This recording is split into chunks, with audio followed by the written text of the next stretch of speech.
It's the end of the month. You look at your spreadsheet, and the math says you should have $400 left over. You should be feeling rich. Then you open your bank app, and you see $12.43. You stare at it. You refresh the page. It's not a glitch. You budgeted. You tried. You promised yourself you wouldn't buy stupid stuff. Yet here you are eating instant noodles while your spreadsheet claims you're eating steak. Welcome to the club. Today, we aren't just talking about budgeting. We are roasting your budgeting skills. Because if you're always broke despite having a plan, your plan sucks. Let's figure out why. The number one reason your budget fails is because you didn't write it for you. You wrote it for fantasy you. We all know fantasy you.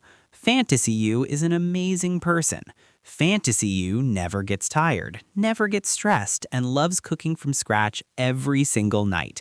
Fantasy you doesn't drink alcohol, doesn't need caffeine, and finds deep spiritual fulfillment in drinking tap water and staring at a wall for entertainment.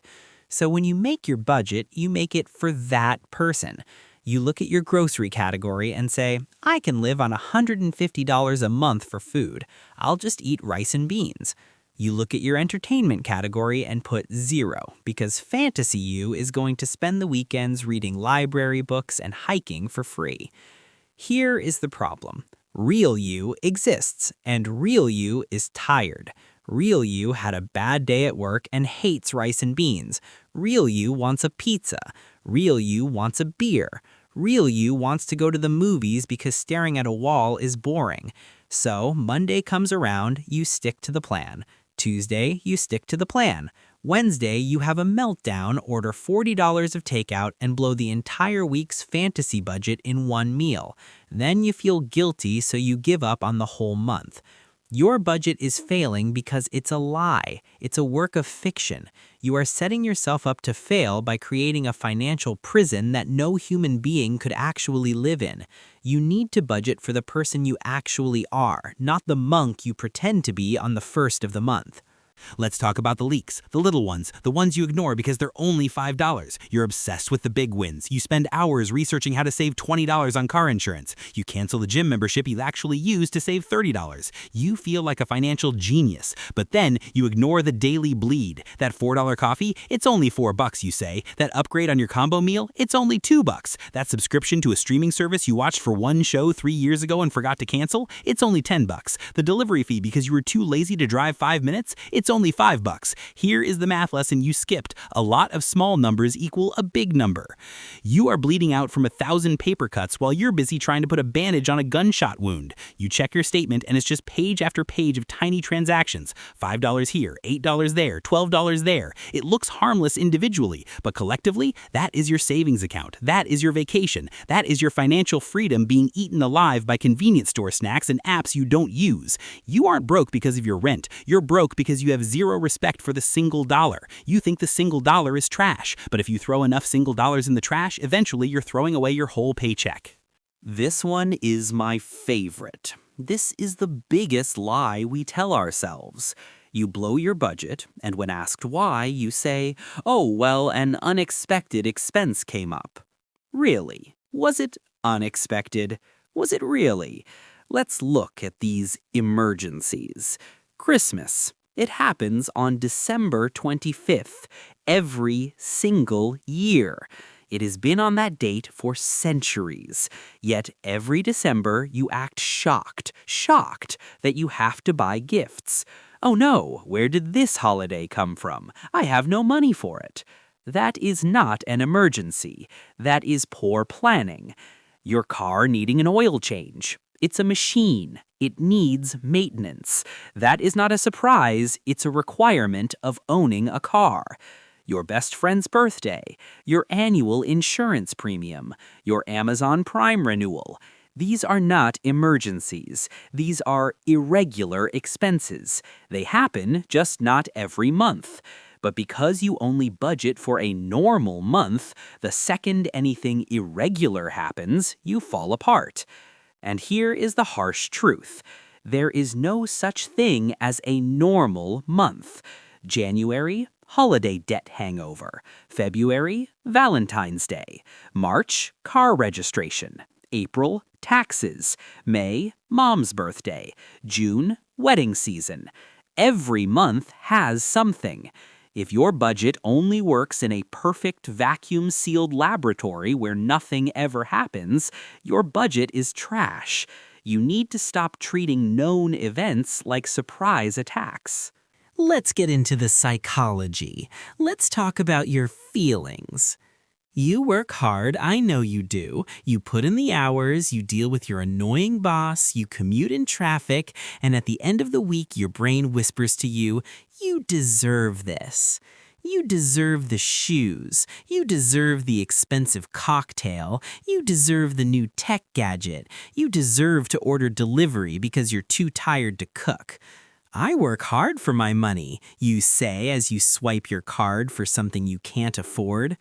Listen to me closely. Being broke is not a reward. Stressing about rent is not a reward. Having debt collectors call you is not a reward. You are confusing self-care with self-sabotage. You think you're treating yourself, but you're actually punishing your future self. Present you gets the dopamine hit of buying the thing. Future you gets the anxiety of paying for it. It's like eating an entire cake because you had a hard day at the gym. You just undid all the work. You are working hard, yes, but then you are taking the money you earned and setting it on fire to make yourself feel better for 5 minutes. And then you have to go back to work to earn more money to burn. It's a hamster wheel, and you are the hamster, and the wheel is on fire. We have to talk about the environment. We have to talk about what happens when you walk into a store. You go in for toothpaste. Just toothpaste. That's the list. One item, $3. You walk in, the lighting is bright, the music is catchy, the air conditioning is crisp. You see a clearance rack. Ooh, 30% off, you think. You don't need a scented candle, but it's on sale. You grab it. Then you see a cute mug. I deserve this, you whisper. See previous section. Then you remember you might need snacks for a movie night that isn't happening yet. Then you see a shirt. It's soft. You touch it. It's in the cart. You walk out of the store. You look at your receipt. $147.50. And you bought everything except the toothpaste. This is not an accident. Stores are designed by geniuses who study human psychology to break you. They're smarter than you. They know your brain better than you do. They know where to put the red signs. They know what smells make you hungry. They know exactly how to bypass your logic and tap into your impulse. If you are always broke, it's because you are walking into traps without armor. You are going shopping when you're hungry. You are browsing Amazon when you're sad. You are wandering through the mall just to look. There is no such thing as just looking. Just looking is flirting with financial disaster. If you don't want to spend money, stop hanging out in places that exist solely to take your money. Let's inspect your digital life. The silent killer, the subscription vampire. It started innocently. You signed up for Netflix, cool, then Hulu, then Disney Plus, then HBO because of that one dragon show, then Spotify, then Amazon Prime, then a gym app you opened once, then a meditation app to help you cope with the stress of being broke. Suddenly, you have $200 a month leaving your account automatically. You don't even feel it leave, it just vanishes. It's like a hole in your pocket. And the worst part, you don't even use half of them. But you tell yourself, well, I might watch a movie on that platform someday. So you keep paying $15 a month for the possibility of watching a movie. That is the most expensive movie ticket in history. You are paying for the ghost of your hobbies. You are paying for the version of you that exercises, meditates, and watches French cinema. But that version of you doesn't exist. Real you is watching YouTube and sleeping. Audit your life. Go through your bank statement. If you haven't used it in 30 days, kill it. Be ruthless. If you miss it, you can sign up again later. But right now, it's a vampire sucking the life out of your wallet. Here is a logistical reason you're broke. You keep all your money in one big pile. Your rent money is sitting right next to your beer money. Your car payment money is holding hands with your new shoes money. It's a mosh pit in your checking account. So when you check your balance, you see $1,000. Your brain thinks, wow, I have $1,000 to spend. No, you don't. 800 of that is for rent. 100 is for the electric bill. You actually have $100, but because it's all in one number, you spend 200 on dinner, and boom, now you can't pay rent. You are relying on mental math to separate your money, and as we established in the intro, your math isn't mathing. You need separation. You need buckets. You need a bill account where the boring money lives and a spending account where the fun money lives. Never let them meet. They are enemies. If you leave them in the same room, the fun money will murder the bill money and leave you homeless. Here is a reason you're broke that hurts to hear. You're broke because you're cheap. Wait, what? Yes, you are cheap about the wrong things. You hear a weird noise in your car, a rattle. You think, I can't afford a mechanic right now, so you turn up the radio to drown out the noise. You ignore it. 3 months later, the rattle turns into a kaboom. Your engine explodes. Now, instead of a $200 repair, you have a $3,000 engine replacement. You ignore a cavity because dentists are expensive. 6 months later, root canal. Triple the price. You buy the cheapest, crappiest shoes possible. They fall apart in 2 months. You buy another pair. Over a year, you spend more on trash shoes than you would have on one good pair. This is the poor tax. Being broke is expensive, but delaying problems makes them more expensive. You are trying to save pennies today by ignoring problems that will cost you dollars tomorrow. You have to learn the difference between spending money and maintenance. Maintenance is not optional. Ignoring it is financial suicide. We have to talk about your friends. I love your friends. They're great, but they are making you poor. You have FOMO, fear of missing out. Your friends want to go to brunch, not just eggs and toast, but bottomless mimosa brunch with the avocado toast that costs $22. You look at your budget, you can't afford it, but you don't want to be the loser who stays home. You don't want to admit you're broke. So you go. You swipe the card. You post the photo on Instagram to prove you're living your best life. Meanwhile, inside, you are panicking. We live in a culture that monetizes friendship. We don't know how to hang out without spending money. Let's grab coffee. Let's get drinks. Let's go to dinner. Let's take a trip. If you can't say no to your friends, your budget is worthless. If you can't say, hey guys, I'm on a budget, can we just come over and order pizza instead of going to the steakhouse? Then you aren't in control of your life. Your social anxiety is in control.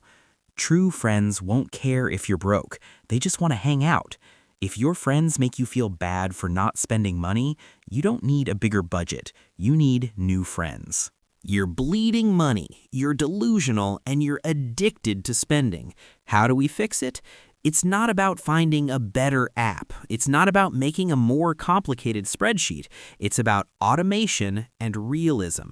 First, realism.